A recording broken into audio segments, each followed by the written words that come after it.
नमो भगवते वासुदेवाय। नमस्कार दोस्तों, आज के इस वीडियो में हम श्रवण करेंगे वैशाख माह के महात्म्य का 9वां अध्याय। दोस्तों, वैशाख के माह में भगवान श्री विष्णु के केशव रूप की पूजा की जाती है। भगवान श्री केशव की आराधना करने से मनुष्य को कल्याण और सुख समृद्धि की प्राप्ति होती है। जीवन के संपूर्ण पापों का नाश हो जाता है। भविष्य और भूत वर्तमान ये सभी चीजें पीड़ा रहित हो जाती हैं। यह मास अत्यंत ही पवित्र मास माना जाता है। इस मास में भगवान विष्णु के साथ ही अन्य सभी देवतागण जल में ही वास करते हैं। इसलिए इस मास में जल का महत्व अत्यधिक होता है। जल यानी कि पवित्र नदियों में स्नान करना, जल यानी कि दान करना, जल का दान करना, प्याऊ लगवाना, किसी प्यासे को पानी पिलाना, ये सभी चीज़ें इस मास में अत्यंत ही शुभकारी और मंगलकारी होती हैं। इन कार्यों को करने से मनुष्य के 7 जन्मों के जो कष्ट होते हैं वह भी नष्ट हो जाते हैं। अन्य माह में हम जितने भी पूजा पाठ, जप, तप, हवन या अनुष्ठान संपन्न करते हैं, उन सभी से जो फल की प्राप्ति होती है वह वैशाख मास में सिर्फ और सिर्फ माधव रूप की पूजा करने से और जल के दान करने से ही मनुष्य को प्राप्त होती है। आज के इस वीडियो में हम जानेंगे वैशाख माह में किन किन चीज़ों के दान से मनुष्य को किन किन प्रकार के फल की प्राप्ति होती है, किस प्रकार के सुख की प्राप्ति होती है, मनुष्य की कौन सी कामना किस चीज़ के दान से पूर्ण होती है। आइए वीडियो को हम स्टार्ट करते हैं। सबसे पहले भगवान श्री हरि का हम ध्यान कर लेते हैं। मैं भगवान श्री हरि के चरणों की वंदन करती हूँ, उनके चरणों में अपने मस्तक को नवाती हूँ, उन्हें कोटि कोटि नमन करती हूँ जो विश्व के कल्याणार्थ अलग अलग युगों में अलग अलग रूपों से अवतरित होते हैं।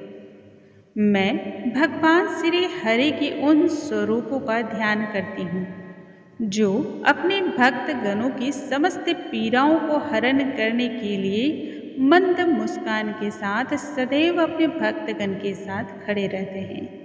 मैं भगवान श्री हरि के उन दिव्य स्वरूप की वंदना करती हूँ जो शेष नाग की सैया पर विराजमान है और जगत के कल्याण हेतु वह संपूर्ण जगत पर अपनी एक समान दृष्टि रखते हैं।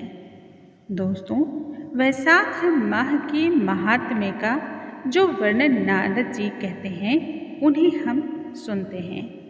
वैशाख मास में धूप से थके मांदे और तपे हुए ब्राह्मणों को श्रम नाशक सुखद पलंग देने से मनुष्य कभी जन्म मृत्यु के कलेशों जैसे कष्ट को नहीं प्राप्त करता। जो मनुष्य वैशाख मास में पहनने के लिए कपड़े और सोने या विश्राम के लिए बिछावन देता है, उस मनुष्य को उसी जन्म में सभी प्रकार के सुख प्राप्त होते हैं, अर्थात सभी भोग से वह संपन्न हो जाता है। साथ ही समस्त पापों से रहित होकर के ब्रह्म निर्वाण को भी प्राप्त होता है। जो मनुष्य तिनके की बनी हुई या फिर खजूर इत्यादि के पत्तों से बनी हुई चटाइयों का दान करता है, उसकी उस चटाई पर साक्षात विष्णु शयन करते हैं। चटाई देने वाला साधक बैठने और बिछाने आदि में सभी ओर से सुखी संपन्न रहता है। जो मनुष्य सोने के लिए चटाई और कंबल दान देता है, वह उतना सा करने मात्र से ही सभी कलेश से मुक्त होता है। निद्रा से दुख का नाश होता है, निद्रा से थकावट दूर होती है और निद्रा चटाई पर सोने वाले को बहुत ही सुख और शांतिपूर्वक तरीके से आती है। धूप से तपाए हुए और कष्ट पाए हुए श्रेष्ठ ब्राह्मण को जो सूक्ष्मतर वस्त्रों का दान देता है वह पूर्ण आयु और परलोक में भी सदगति को प्राप्त होता है। जो पुरुष ब्राह्मण को फूल और रोली इत्यादि दान करता है वह लौकिक भोगों का सुख को भोग करके मृत्यु के बाद मोक्ष प्राप्त करता है। जो मनुष्य खस कुश और जल वासित चंदन देता है वह सब भोगों में देवताओं की सहायता प्राप्त करता है तथा उसके समस्त पाप और दुख का नाश होकर के परमानंद की प्राप्ति होती है। वैशाख के धर्म को समझने वाला जानने वाला ज्ञानी पुरुष गोरोचन और कस्तूरी का दान करता है। ऐसा करने से तीनों तापों से मुक्त होकर के परम शांति को उसे प्राप्ति होती है। जो व्यक्ति विश्रामशाला बनवाकर और उसमें प्याऊ लगवाता है तथा यह ब्राह्मण को दान कर देता है वह लोकों का अधिकारी होता है। जो मनुष्य सड़क के किनारे राहगीरों के लिए बगीचा, पोखर, कुआं, मंडप इत्यादि का निर्माण करवाता है वह धर्मात्मा कहलाता है। उससे पुत्रों की भला क्या आवश्यकता होती है।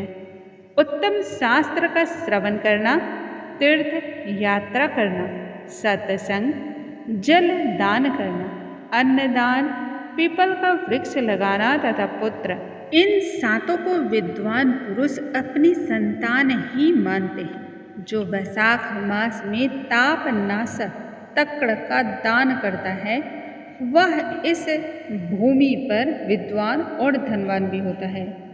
धूप के समय मट्ठे के समान अन्य कोई दान नहीं, इसलिए राहगीरों को जब थके मांदे होते हैं उन्हें मट्ठा दान करना चाहिए।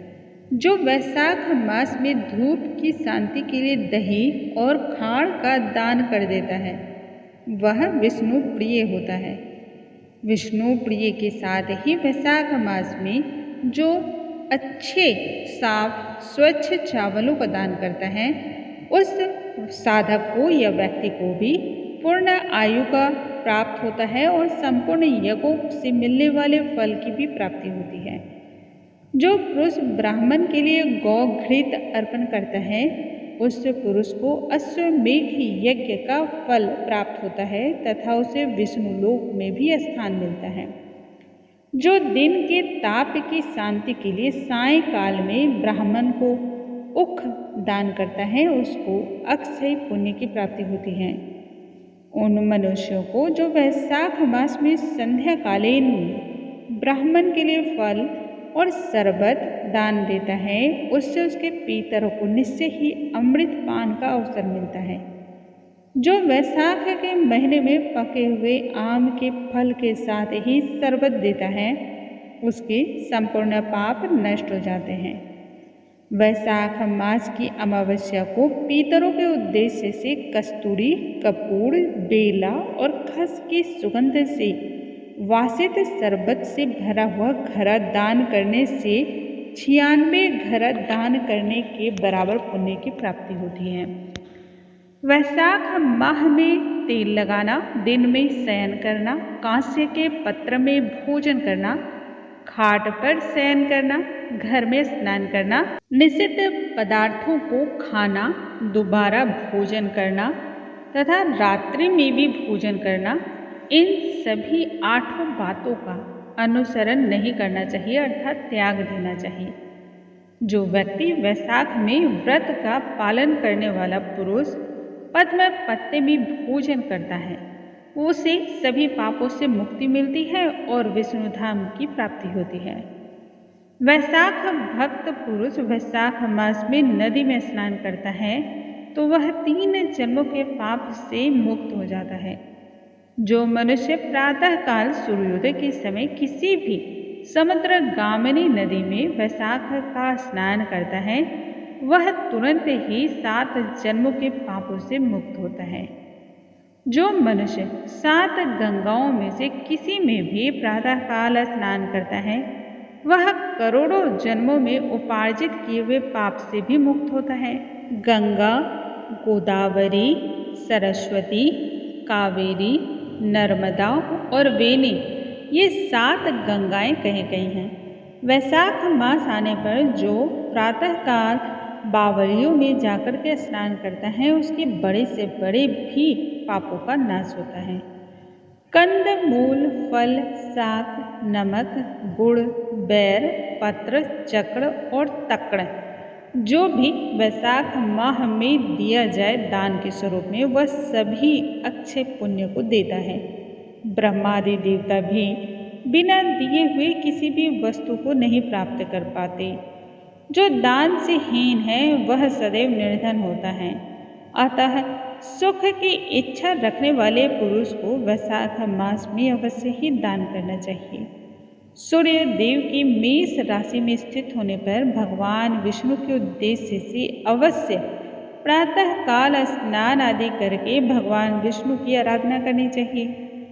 कोई महिरथ नामक एक राजा रहा करता था जो कि काम भावनाओं में ही आसक्त था और अजितेंद्रिय था। वह केवल वैशाख स्नान के सुयोग से ही वैकुंठ धाम को प्राप्त हुआ। वैशाख मास के देवता भगवान मधुसूदन है, अतः वह सफल मास कहा जाता है। वैशाख मास में भगवान श्री मधुसूदन की आराधना करनी चाहिए और उसके लिए मंत्रों का ध्यान भी करना चाहिए। आइए सबसे पहले हम मंत्र सुनते हैं ताकि आपको और भी ज़्यादा सरलता हो माधव की उपासना करना। मधुसूदन देवेश वैशाखे मैस गेरवो प्रातः स्नानं करिष्यामि निर्विघ्नं कुरु माधव।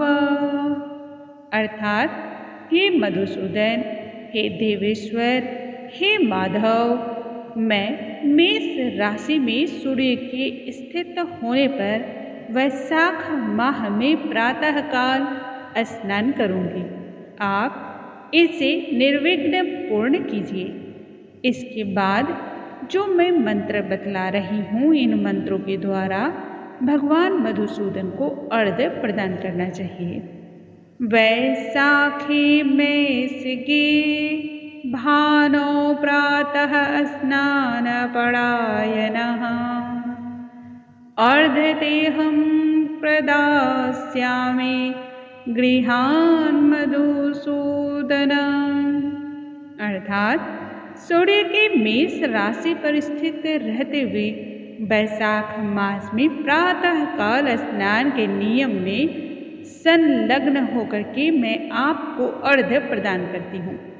हे मधुसूदन, आप कृपा कर मेरी प्रार्थना को स्वीकार करें और इसे ग्रहण कर लें। दोस्तों, यदि आप किसी भी कारणवश मंत्रों का उच्चारण नहीं कर पाते तब अपने मन के सच्चे भाव के द्वारा भी क्रियाओं को कर सकते हैं। इस प्रकार से अर्घ्य को समर्पण करके फिर स्नान करें।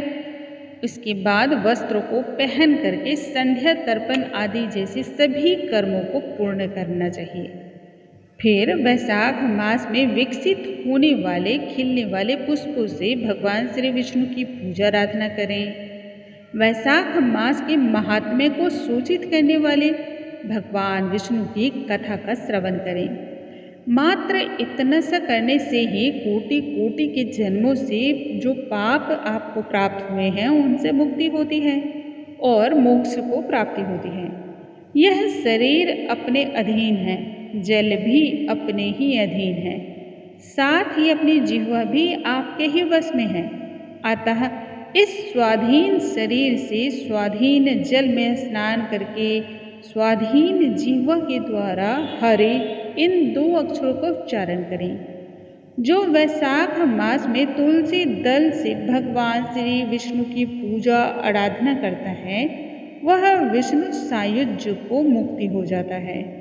अतः अनेक प्रकार के भक्ति मार्ग से तथा भांति भांति के व्रत के द्वारा भगवान विष्णु की सेवा तथा उनके सगुण या फिर निर्गुण स्वरूप का शुद्ध, सात्विक और श्रद्धा भाव से चित्त के द्वारा एकाग्र होकर के ध्यान करना चाहिए। दोस्तों, इस प्रकार से आज के इस वीडियो में हमने सुना वैशाख माह महात्म्य के 9वें अध्याय का पाठ। कल हम आगे के अध्याय का श्रवण करेंगे। बोलो भगवान श्री हरि की जय, स्वामी नारायण की जय, भगवान विष्णु की जय। स्वामी नारायण नारायण हरि हरि, रट लो नारायण नारायण हरि हरि हरि हरि, जप लो नारायण नारायण हरे हरे हरे हरे। हे नाथ नारायण वासुदेव, हे गोविंद वासुदेव।